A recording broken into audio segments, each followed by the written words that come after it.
Bismillahirrahmanirrahim. Assalamualaikum warahmatullahi wabarakatuh.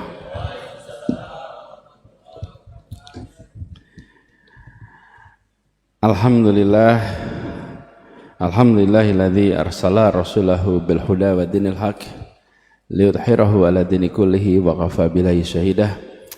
Asyhadu an la ilaha illallah wa asyhadu anna Muhammadan abduhu wa rasuluh la nabiyya ba'dah. Yang amat saya hormati, yang saya muliakan, Bapak Muhammad Jazir dan seluruh keluarga besar beliau. Yang saya hormati Ketua Umum Masjid Jogokarian Ustadz Agus Abadianto, dan juga yang saya hormati, yang saya muliakan Ustadz Salim Alfilah, Imam sholat subuh kita Ustadz Wafi, dan para jamaah sholat subuh Masjid Jogokarian rahimakumullah. Pagi ini saya sungguh bersyukur sekali bisa bersujud di Masjid Jogokarian yang legendaris ini, sebuah masjid yang menjadi contoh, yang menjadi rujukan bagi semua. Dan senang karena kembali ke Masjid Jogokarian sekaligus juga kembali merajut ikatan persaudaraan yang tersambungkan lintas generasi.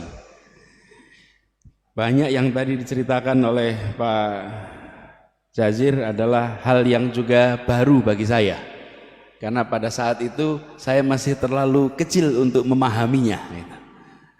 Jadi saya tadi mendengar ketika di kantor Pak Jazir cerita, Masya Allah ada banyak sekali catatan, dan ini menjadi hikmah bagi kita semua, bahwa apapun yang kita kerjakan hari ini bisa berdampak lintas waktu, dan mungkin anak-anak dan cucu-cucu kita di kemudian hari yang baru mendengar ceritanya.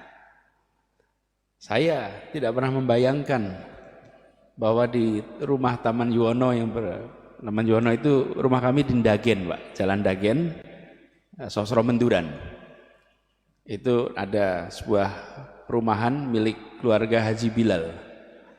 Jadi keluarga Haji Bilal itu, Bapak Ibu sekalian, pas kemerdekaan dulu ibu kota pindahnya dari Jakarta ke Jogja. Semua pejuang-pejuang itu pindah ke Jogja, tidak ada yang punya rumah, termasuk kakek kami nggak punya rumah.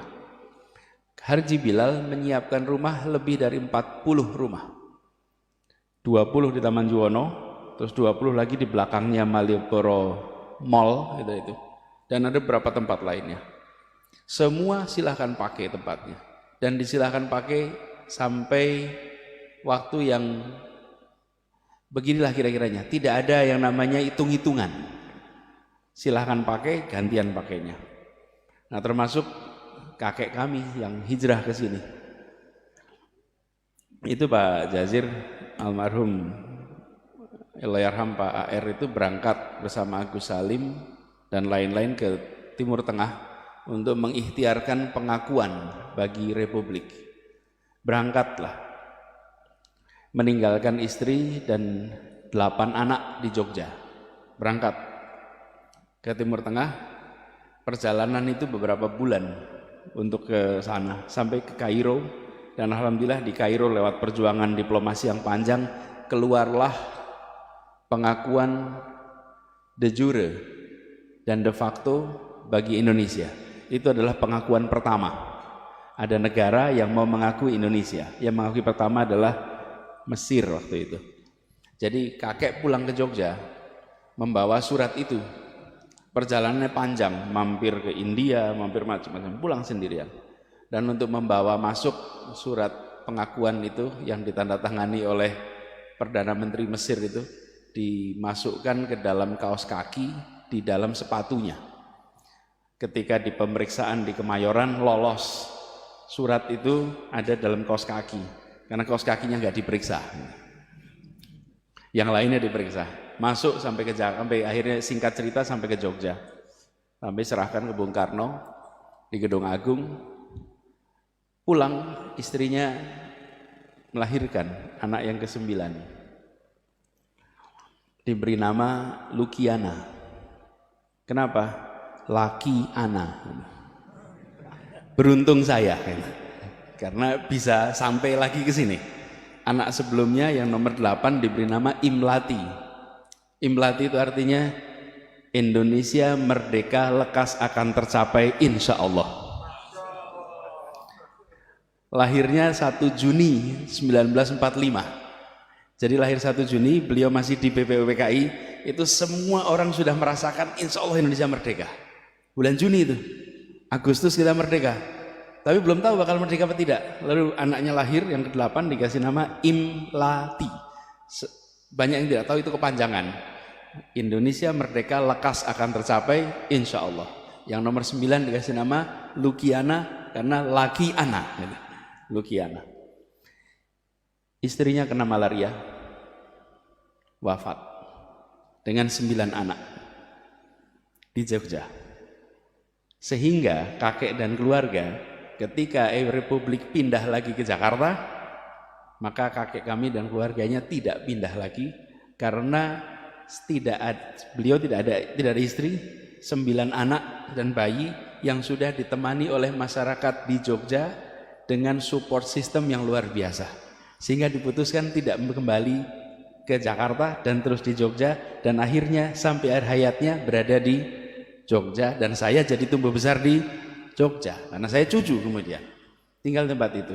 Nah, kisah perjuangan kemudian banyak sekali. Saya merasa bersyukur sekali karena Pak Jazir ini memiliki memori atas peristiwa-peristiwa penting yang tersembunyi, yang seringkali terlewatkan di dalam catatan sejarah kita. Jadi Pak Jazir harus banyak bercerita dan direkam ceritanya. Karena beliau pelaku, beliau membaca, beliau merangkaikan. Ada yang menjalani tidak merangkaikan, ada yang membaca tidak merangkaikan, ada yang menjalani tapi tidak membaca. Ini membaca, menjalani dan bisa merangkaikan sebagai sebuah cerita. Jadi saya merasa bersyukur betul. Tapi persahabatan kami tidak berhenti di situ. Bukan antar kakek dan Pak Jazir. Jadi kalau saya panggil Pak Jazir, panggil kakek boleh sebetulnya. Karena ini sahabat kakek saya gitu kan. Paman gitu. Kenapa? Karena berkelanjutan.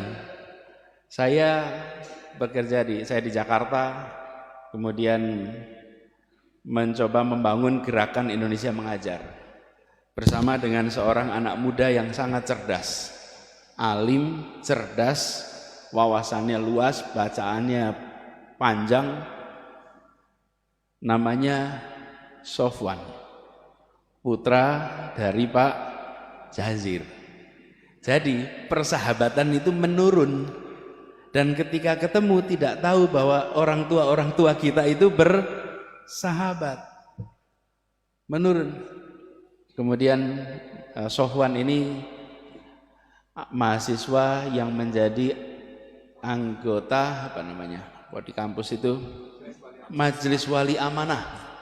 Mahasiswa yang menjadi anggota Majelis Wali Amanah di Universitas Indonesia di Jakarta. Saat ini beliau sedang berada di Washington DC. Nah, apa yang saya lihat?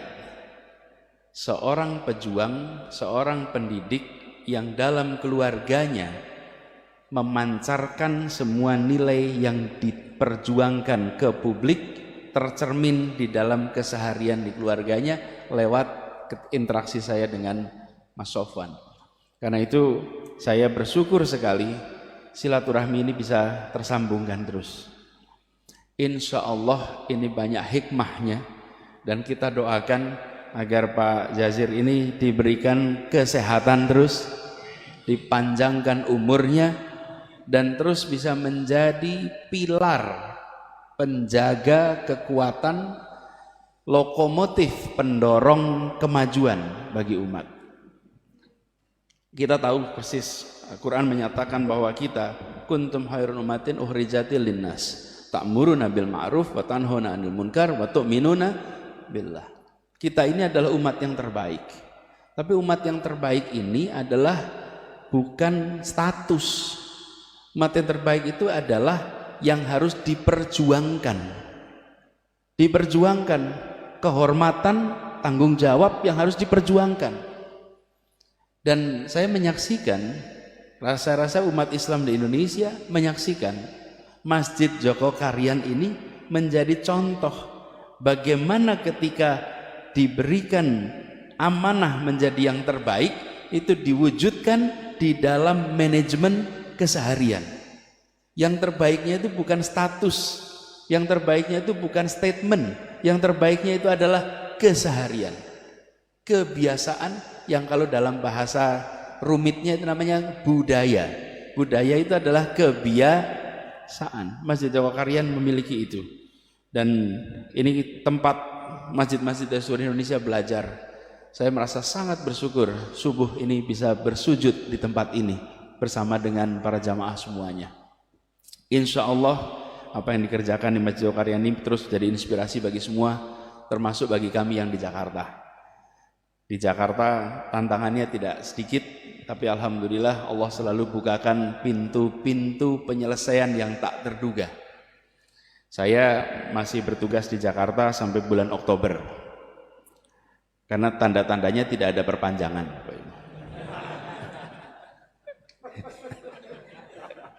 Tidak ada perpanjangan. Jika nggak ada perpanjangan ya Oktober lah, besok selesai gitu. Jadi 6 bulan lagi selesai.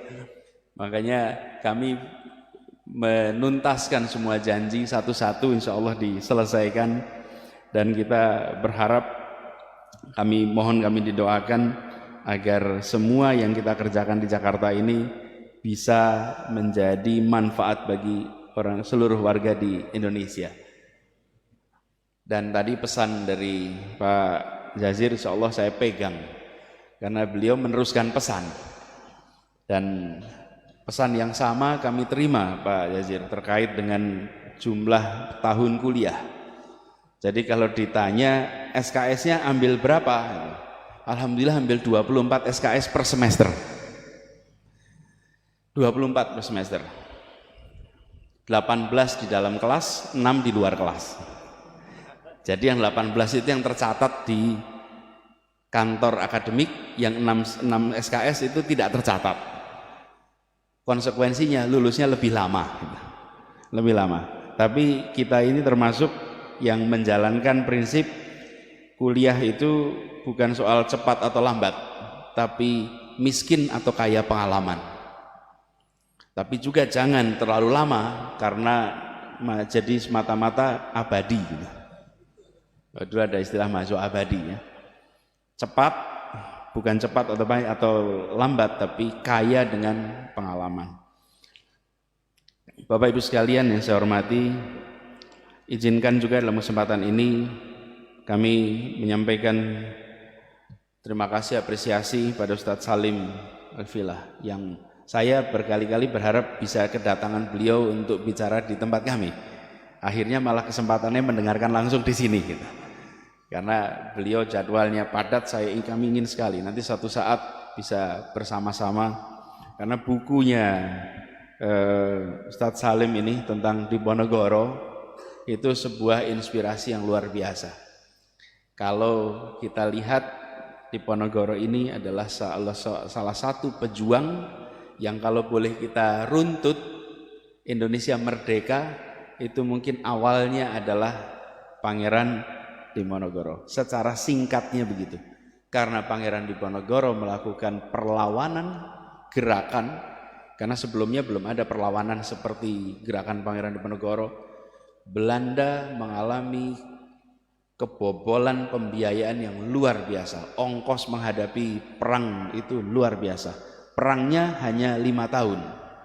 Bahkan ada yang bilang itu 5 menit Pak. 1825 sampai 1830. 5 menit perangnya 5 tahun, tapi ongkosnya buat Belanda luar biasa. Akibat itu muncul tanam paksa, akibat tanam paksa muncul politik etis. Akibat politik etis muncul orang-orang Indonesia yang terdidik. Orang-orang Indonesia terdidik ini kemudian meraih kemerdekaan. Jadi kalau diruat tuntutannya, Ibnu Khaldun, seorang sejarawan, itu yang pertama kali mengajarkan kepada kita pendekatan namanya path dependence. Jejaring ketergantungan dalam sebuah perjalanan sejarah. Peristiwa satu melibatkan peristiwa berikutnya, peristiwa berikutnya, peristiwa berikutnya. Jadi kalau diruntut, kenapa Soekarno dan kawan-kawan terdidik? Karena politik etis. Kenapa ada politik etis? Karena ada tanam paksa. Kenapa ada tanam paksa? Karena Belanda bangkrut akibat perang Diponegoro. Jadi perang Diponegoro menjadi awalan yang luar biasa. Dan cerita ini menurut saya penting. Jadi Ustadz Salim, kita di Indonesia ini punya banyak foto, tapi di rumah saya hanya satu lukisan yang saya pasang. Lukisan Pangeran Diponegoro, karena beliau yang dari Jogja ini menjadi penggerak inspirasi yang kita merasakan dampaknya sampai sekarang. Mudah-mudahan makin banyak yang nanti membaca, memahami, dan insya Allah bisa meneruskan perjuangan lintas waktu sampai dengan sekarang ini. Saya akhiri persambutan ini dengan sekali lagi mengucapkan terima kasih atas kehangatan sambutan, atas silaturahmi. Insya Allah ini bukan silaturahmi yang terakhir. Insya Allah kita diberikan umur panjang, bisa jumpa kembali di waktu yang akan datang, dan insya Allah puasa kita diterima, ibadah kita di bulan suci Ramadan ini dilipat gandakan pahalanya, dan kita berhasil meraih derajat muttaqin. Billahi taufiq wa hidayah. Assalamualaikum warahmatullahi wabarakatuh.